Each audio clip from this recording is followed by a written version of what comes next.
Chicago, this just got real. Phones lighting up, timelines shifting, and a thread inside Hollis Hall pulling tighter than anyone wanted to admit. Something big is moving around our wide receiver room. And if it goes the way some people think it might, the shape of this offense changes tonight. Not in March. I'm not dropping the headline yet for a reason. First, you deserve the full picture, not just a shock. Here's what we're going to do together. We'll map the timeline of how this built up. Connect it to the cap sheet and the locker room dynamics. Look at how the play caller would pivot the offense. Break down what this means for Caleb's growth. And most important, outline the realistic pass the front office actually has on the table. No rumors for clicks. Just football, business, and what wins on Sundays in the NFC North. Welcome back to Bears News Fan Report. Hit subscribe, tap that like, and turn on alerts so every Chicago diehard sees this in time. We're here every week with what's really happening, from Soldier Field memories to the new era's reality. All right, let's talk ball. The identity piece comes first.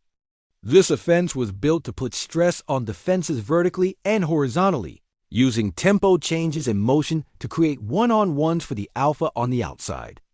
When you have that presence, safeties cheat, corners play with heavier feet, and the run game breathes. It's not theory. It's leverage. There's also the trust factor with the quarterback. When things get loud and the pocket squeezes, you need a root you can throw on faith. That chemistry doesn't grow on trees. It's work in April, pain in August, and answers in December. Rip that out midstream, and the entire third down menu needs surgery. Now layer on the business side. Window management is real. Rookie contract quarterback, rising defensive core, special teams efficiency improving, and a division where one bad Sunday can swing seating. You don't throw darts. You make moves that add wins, or you don't make them. Schematically, the coordinator has been leaning into formational versatility, condensed splits to create free releases, stacks to beat press, orbit motion to force post-snap declarations.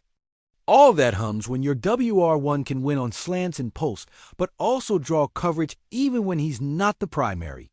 Remove that magnet, and the pictures the QB sees are different, fast. Market reality matters too. The league is always listening. Every front office keeps a whiteboard of if this happens, then we. Sometimes those boards get erased by injuries, sometimes by contracts, sometimes by opportunity. The point is, nothing exists in a vacuum. If one team calls, another one listens harder. Here's the line you came for. The scenario on the table is this: DJ Moore being out of the Bears, not out for a series, not out for a week, out of Chicago. That's the possibility creating all the heat right now, and it's why you felt the temperature rise today. What's driving it?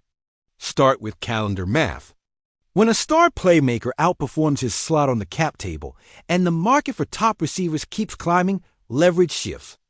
A front office has two tools: extend or explore. An agent has two tools: hold firm or pivot. When both sides protect their interests, you get a standoff that can look like smoke even if nobody wants a fire. Second, there's the roster-building arc with a young franchise quarterback.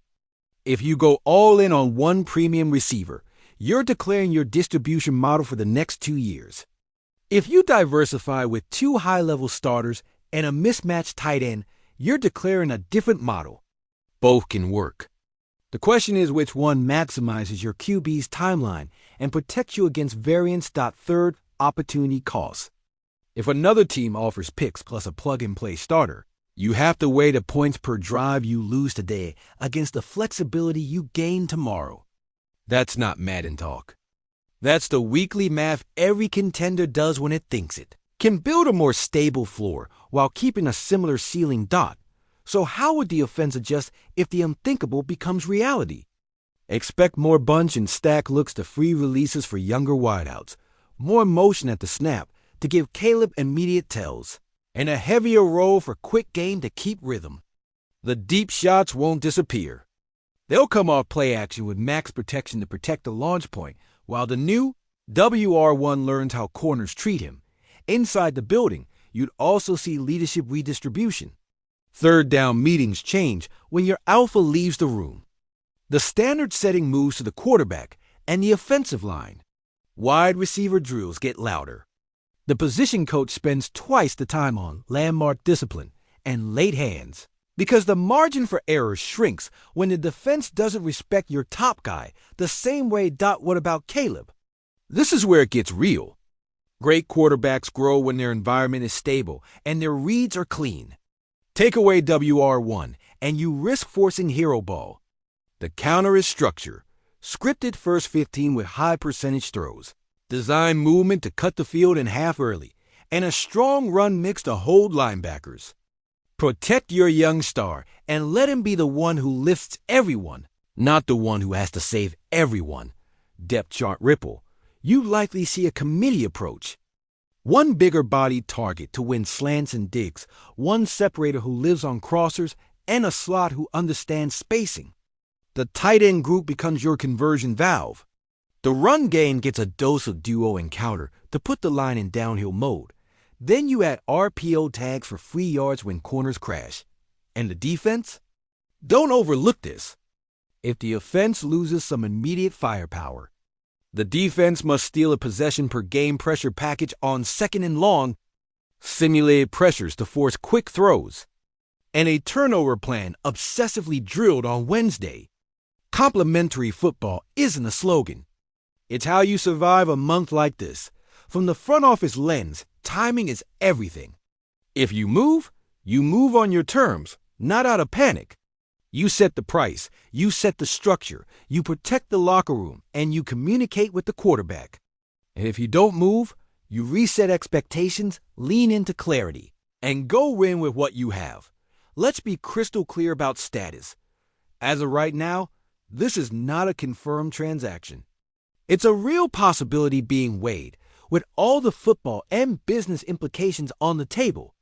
That's why I held the headline until now, because you needed to understand why it's even plausible before you react to the shock of it. Where do fans fit in? Right here.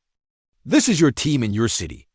Would you take premium future assets and spread the ball, trusting the staff to develop the room?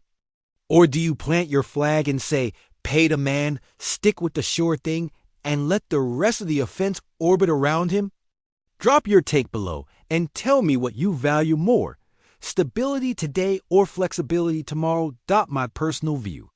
Said straight, if the numbers explode and the return includes both picks and a starter who helps Caleb immediately, I'd listen carefully. If not, I keep DJ Moore in Chicago and bet on continuity through winter.